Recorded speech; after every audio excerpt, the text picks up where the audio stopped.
A very good morning to all. We have gathered here to honor our respected Professor Dr. Amlan Chakrabarti, and he will be felicitated by our respected VC Sir Professor Dr. Subroto Kumar De in this auspicious program of Vivek Jyoti Samman Lifetime Achievement Award organized by Swami Vivekanand University.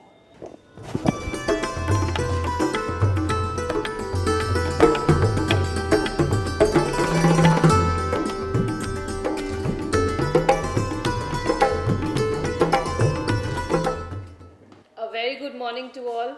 I am Dr. Prithapal, Assistant Professor of School of Life Sciences, Swami Vivekananda University, and I welcome you all to this auspicious program of Vivek Jyoti Samman Lifetime Achievement Award organized by IIC Cell, that's Institutions Innovation Council Cell of Swami Vivekananda University.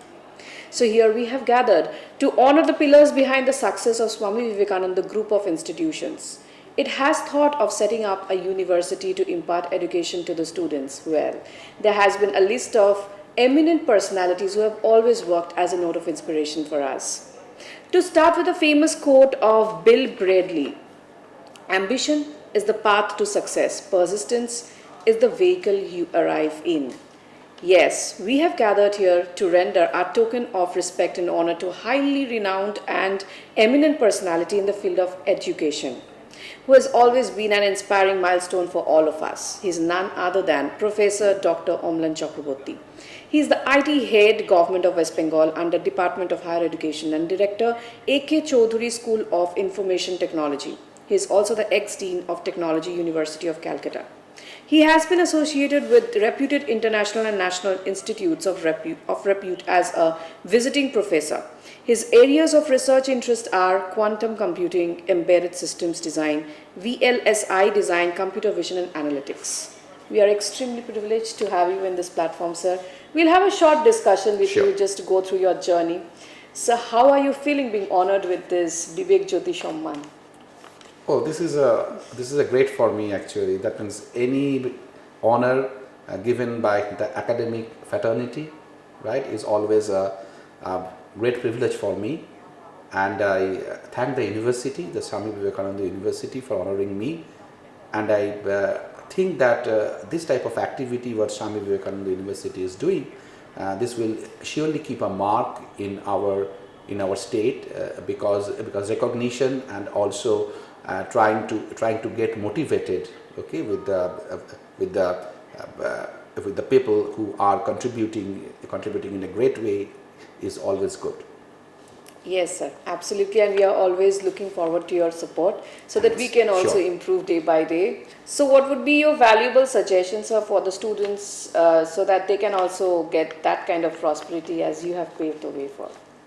Yeah, so I think the students in the present day, right, they are very talented, first of all, right. I think it's a normal process in the, okay, that means as we have the younger generation, they have more agility, they have more talent.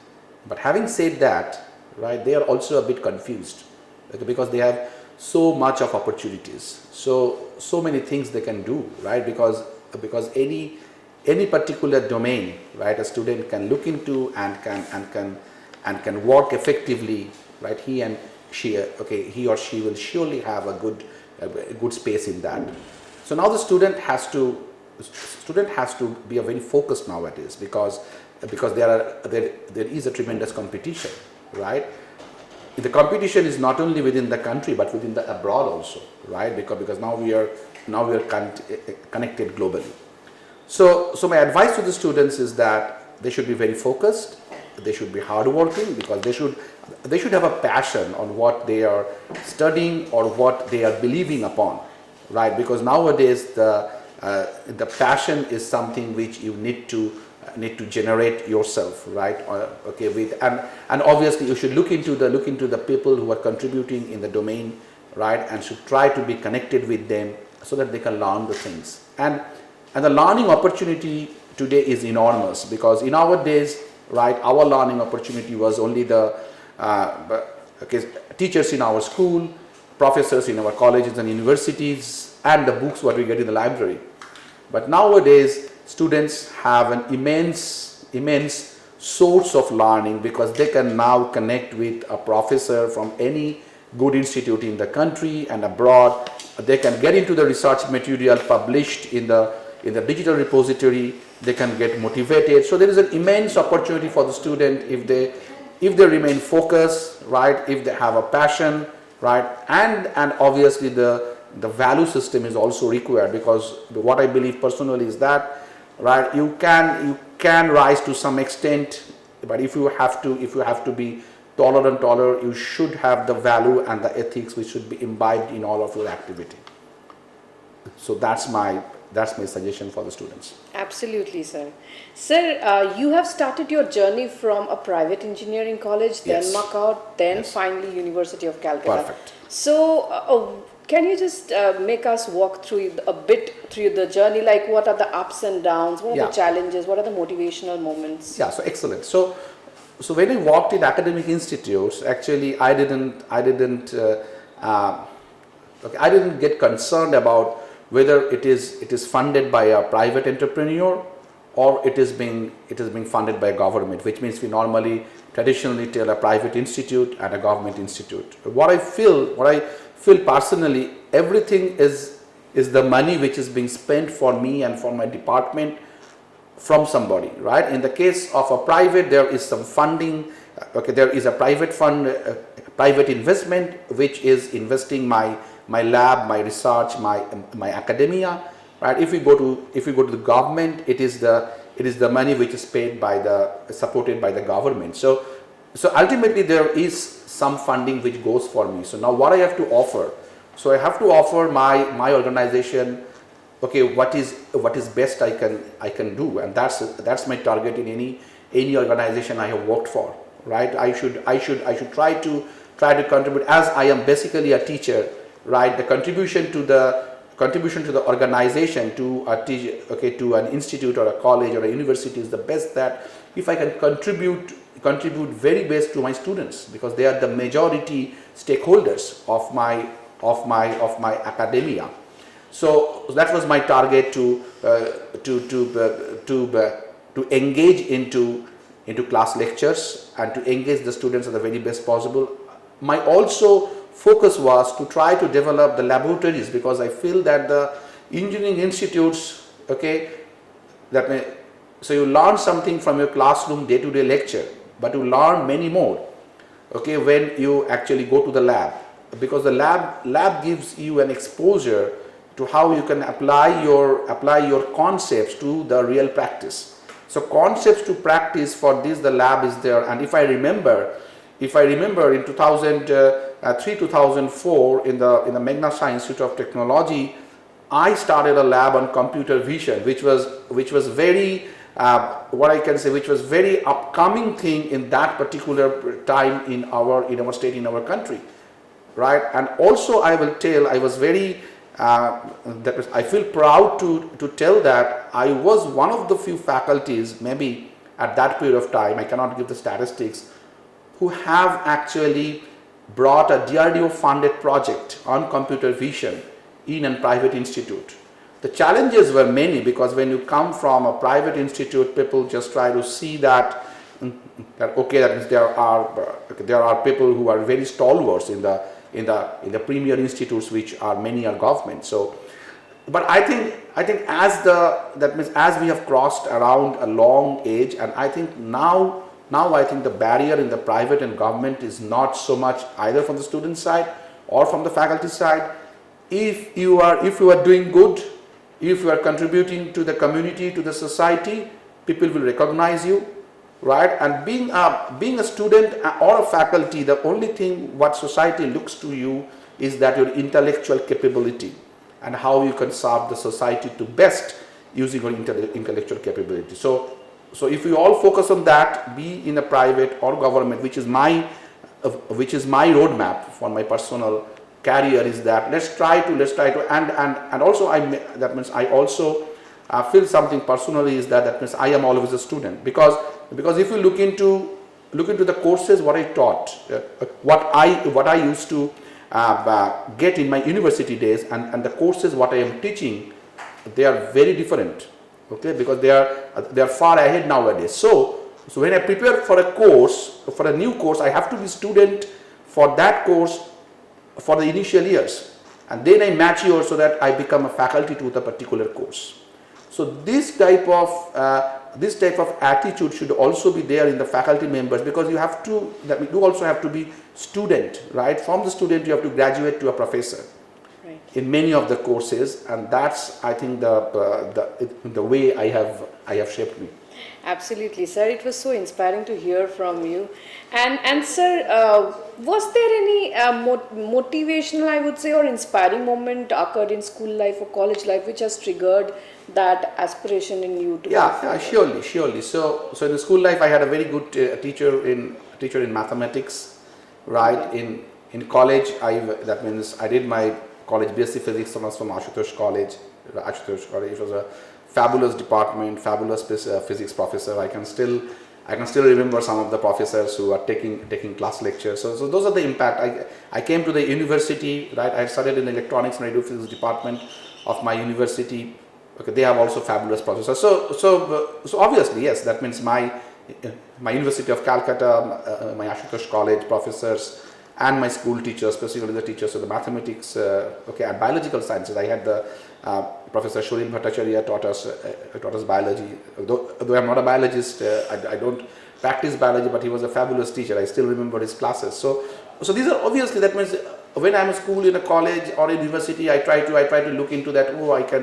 Once I can also have a knowledge, that I can also come to at least some level of knowledge which my professor is teaching. So that inspires. That is really inspiring. And then I have my tremendous impact in my career is my PhD supervisor, Professor Shushmita Shurkole of Indian Statistical Institute. She's the best teacher I had in my career. And she inspired me a lot, and she still inspires me. She still guides me, and that's really great. I'm connected with her for the last 15 plus years, right, as a student. And obviously my postdoc supervisor at Princeton University, Professor Neeraj Jha. Okay, he's also a very, very father figure to me. He still connects with me, and we still communicate. And these are the excellent people whom I came across. That means also to say that when I was in University of Calcutta, the founder director of this particular department, Professor Shubhangshu Bandyopadhyay, he also had a very great impact in my particular career, in my shaping up in my university profile. That means how I should work in a university, how I should shape me up in my university, how I should look into my lectures, my research. So he guided me a lot. That we are very sorrow that was sad that he just passed away in 2020. Suddenly he passed away, and that means he also has a great impact in my career. Okay, so you had inspiring people at every step of your life. Perfect. Yes, sir. Talking about one of your research interests, quantum computing. Yes. Although we are not much knowledgeable in that, obviously. Sir, you started your journey with the quantum computing when there was no work done in this field, and not much fund was sanctioned from the government. So now maximum of the fund utilization is being done in this field. What type of feeling do you have regarding this, and what are your opinions? Yeah, this I tell. That means when I find that a PhD thesis has come on quantum computing from the various institutes of the country and abroad, and I am a reviewer of the thesis or a paper, I feel very excited, because when I started my journey in quantum computing in 2005 in Indian Statistical Institute, Professor Shurkole said me that Amlan, you have a background in physics and computer science, so why not you come up with something which is very new here? So I worked hard to know this particular domain and to start work, and I'm very, it's very true that in 2005 when I started the quantum computing research in the state of West Bengal or in the country, maybe in the state of West Bengal I was one of the first person to start the quantum computing research, though there were research in quantum physics.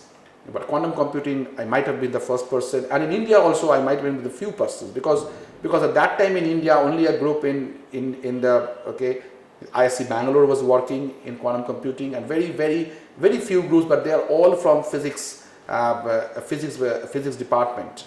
okay, from computer science department or looking into the computing aspects of quantum computing was really we are I think the starter, and now after almost 17 plus years, okay, I feel really excited. Still I'm working with quantum computing. We have initiated a startup also in quantum computing which is called Choudhury Labs, which is initiated by my students who are doing research under me. We are getting very good support from Infosys, from HCL, from IBM on our initiatives.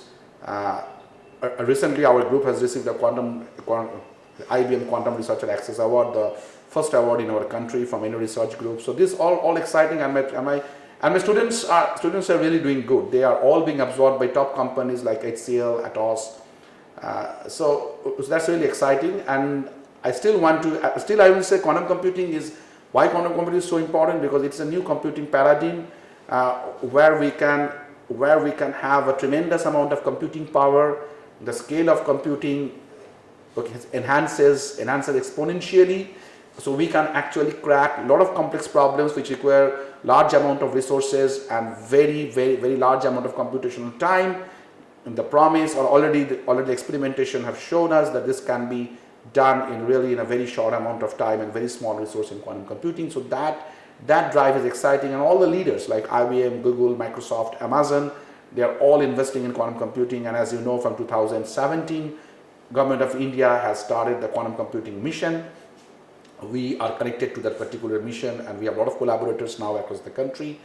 And yeah, the things are really exciting for quantum computing, Yes, as you said. and you're pleased to see the change from where you started. Yes, I'm very sir. happy. I'm very happy. Yes, sir. Happy to see this.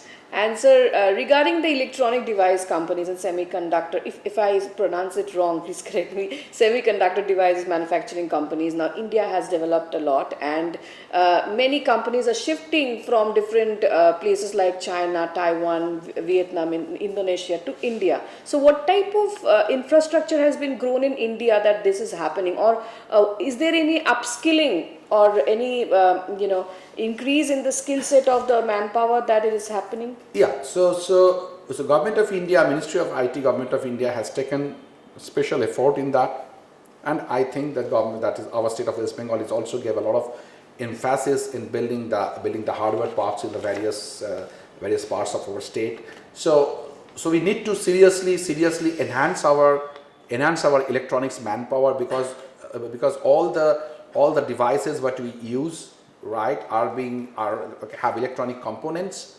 Though at present many of the electronic components are fabricated or designed outside our country, but if we really have to generate good amount of productivity in this particular domain of the different types of digital systems and digital hardware, we have to emphasize because our country produces excellent software output, right? We have a lot of software engineers, a lot of software developers, and there's a huge amount of software outcome is there. But if you see in the domain of hardware, that means it's really no match till now.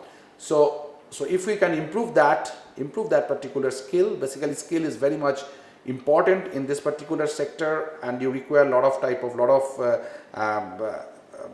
support from academia as well as industry to scale this skill up. And I think the initiatives are on process from the Government of India and as well as Government of West Bengal, and I hope that within the next 3 to 5 years we will have a good amount of skill development in this area.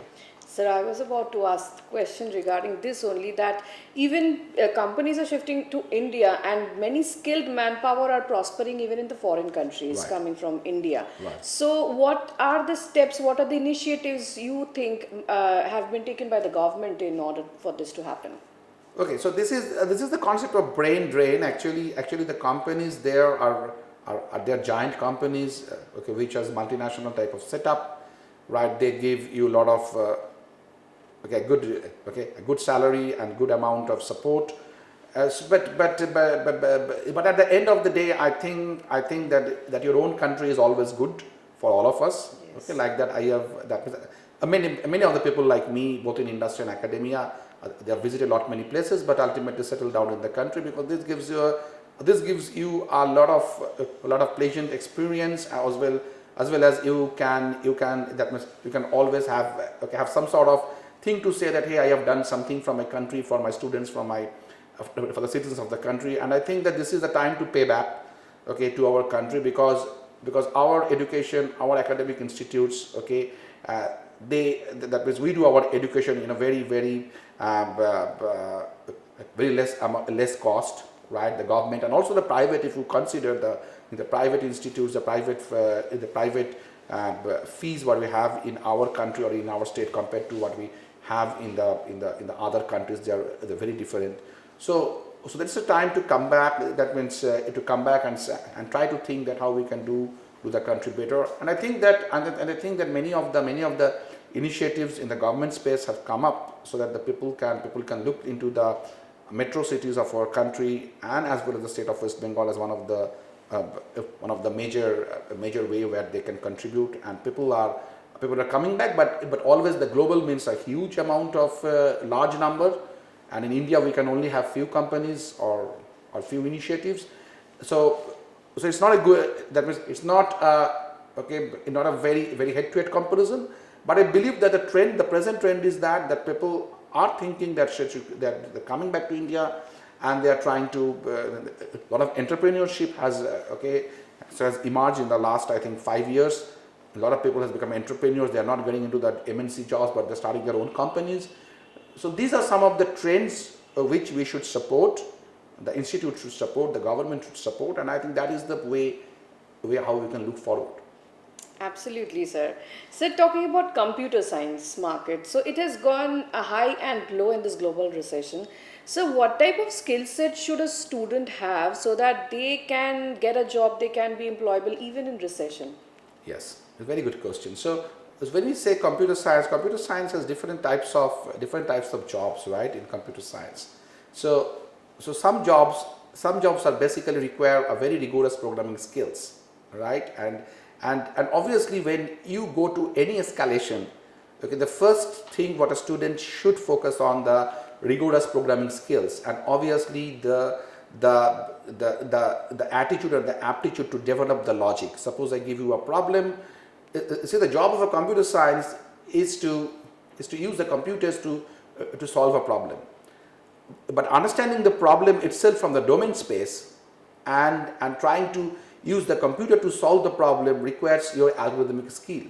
So algorithmic skills and programming skills are one of the key things what you need to have. Next, I will also try to see that how much amount of the latest technologies. So technology platforms are also a key thing in computer science, because when you go to industry, right, industry always escalates the technology platform. So whatever you try to develop in your programming space, you need to also know about the technology platform where the program can be implemented, where the algorithm can be implemented. So these are the two things, I think, very basics you need to know. You need to be very at par with the present technologies, what are being practiced both in the R&D sector and in the industry, and as well as the very rigorous practice of algorithms and computer programming. Yes, sir. We talked about electronics engineering, we talked about computer science, now it's time for IT. Sir, after this post-COVID scenario, in this scenario, we have seen that the IT market has flourished. So how much will it expand in the next 5 years? What is the future you can see in the next 5 years of the IT market? Okay, so when I speak with my industry friends, they are really very excited about the particular industry which have grown enormously in this COVID pandemic is the IT. Because why? Because the work which was not done in the domain in the digital platform, now people are doing in the digital platform. And you have seen the latest thing that the banking services, your day-to-day procurement, your medical services, right, your employment services, your government services, all are coming into the domain of IT. All are using a digital platform. So I think that means as we have a large population, our country has a large population, right, and there are various needs, and most of the needs are now being digital centric or IT centric. You can connect, right? You can access your services. So I think this will be growing, right? This will be growing, right? And regarding the the companies, I think there should be a lot of support should be given both in the academia, both in the institution level, in the universities, to think about the new type of IT challenges, and student can think of the entrepreneurship in the different types of IT avenues, right? And there are a lot of opportunities are there to generate the startup, right? And I think this is coming in a great way. Either you have IT infrastructure, or it is really computing, or it is techno-commercial stuff in IT, right? And different types of new platforms like digital educational platform, the EdTech platform, which is coming to the great way, the MedTech platform, medical technology platform, the health technology platform, the insurance, the legal, all are being now converging into the domain of IT. So this is, I think, a very, very good sphere. Only the thing is that we need to see that what next can be done. We need to always go on the thought process and try to contribute in the advancement of this particular domain. Yes, sir. And so you have been attached to the central and state governments for so long in the field of IT and technology. So what is the positive attitude or the positive aspects you have seen in this? Okay. So in terms of the government of West Bengal, right, I know that they're really escalating their IT backbone, right? We have excellent facilities in our state data center where a lot of IT infrastructures can be hosted. Our Department of IT, Government of West Bengal, is really doing a fascinating work, right? That means I work very closely with them in some of the projects, and I find they're really good. There is an immense push also for the IT courses in our state as well as the country. As you know, AICTE, our this regulatory body of the engineering courses, they are coming up and they are suggesting the institutes to come up with the new and advanced IT courses, like the courses on machine learning, robotics, artificial intelligence, data science. So these are the things which I think we require an immense amount of manpower. Both the government of West Bengal and our central government, they have worked out, and I think this type of push, okay, from the regulatory authorities, from the industry side and the infrastructure, okay, I think 5G will be coming up very soon. So these are some of the milestones in IT, and once 5G comes up, you will see a lot of services will be coming up, okay, in a new form. So I think there is a tremendous push both from the government of West Bengal and government of India, so that the IT applications and IT support in the countries, it gets scaled up. Absolutely, sir. And these are all the ventures taken up by the government in order for the awareness of the students so that they can study more and get flourished in their career. Sir, talking about different ventures from the government of West Bengal, like Swami Vivekanand Scholarship, Students Credit Card, Postgraduate Internship, what are your views on that, and what steps have been taken by the government to make more and more awareness in the students? Yeah. So I think these are fascinating steps. Actually, see, the government is for the citizens, right? It is for the citizens, and if you look into the citizens, the major contribution the government expects from the citizens who are now in the schools and colleges. Right, and we know that our country and our state is not like that every citizen can afford too many things. So the government is providing a support, right, to support through its schemes, okay, so that these citizens, okay, who will be the future nation builder, yes, okay, they don't go away, or they are not left away due to the scarcity of fund. So the scarcity of funding, so that they are not left away in their academic progress, right, in their career progress, in their social progress. Government is providing the funding support at the best, and we know that government cannot just do a funding support, okay, in that means they have to go through a very meticulous planning. So I thank the government of West Bengal to do a very good meticulous planning to implement the projects which are running, right, and they're great, and they're all very well accomplished projects, okay, which we see with the surveys, the national level surveys, the international level surveys. They have brought a lot of accolades to our state, to our government, that they are working, they're going on very successfully. right? And so and that means, and I so believe that this is a grand success for the government in right in making the things and actually providing the help to the farthest citizen of our state. Yes, absolutely, sir.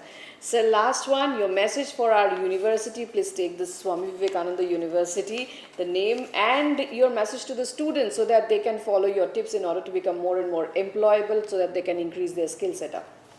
Okay. So student already studying in a university, they should first of all feel very great. Yes. Because university is a great place to be.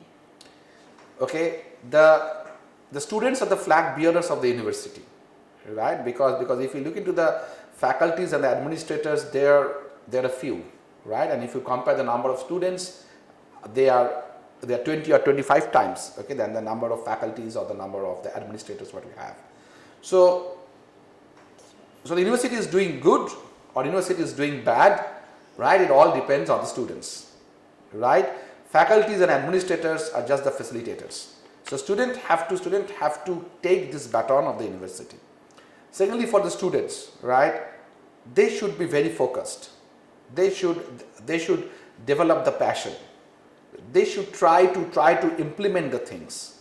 Okay, that means a concept may be from any domain, not only engineering or science. A concept can come from humanities, from social science, whatever the things. So the concepts needs to be well understood, and they should try to find out that how this concept can be employed for a real societal contribution. So from the concept to the societal contribution to the working mode, they should try to think, and that should be the knowledge what they should look forward to. They should only not look forward to the knowledge that okay, this is the class and this is the exam I have to pass, and for that I have to just read the things and I have to just mug up the things. This will not help them in the near future, because the near future activities will be more towards application, and you can do good application if you have practiced of applying the concepts, right? And that's the message to the students. Thank you so much, sir. So here we come to the end of this program. Thank you so much, sir. We are extremely privileged to have you, sir, on this platform and get an opportunity to hear from you. You look forward more and more to your goodwill and support so that we can also improve, because we are one now blooming university now. Thank you, sir. On that note, I would like to wind up with a famous quote of Brad Sugar's.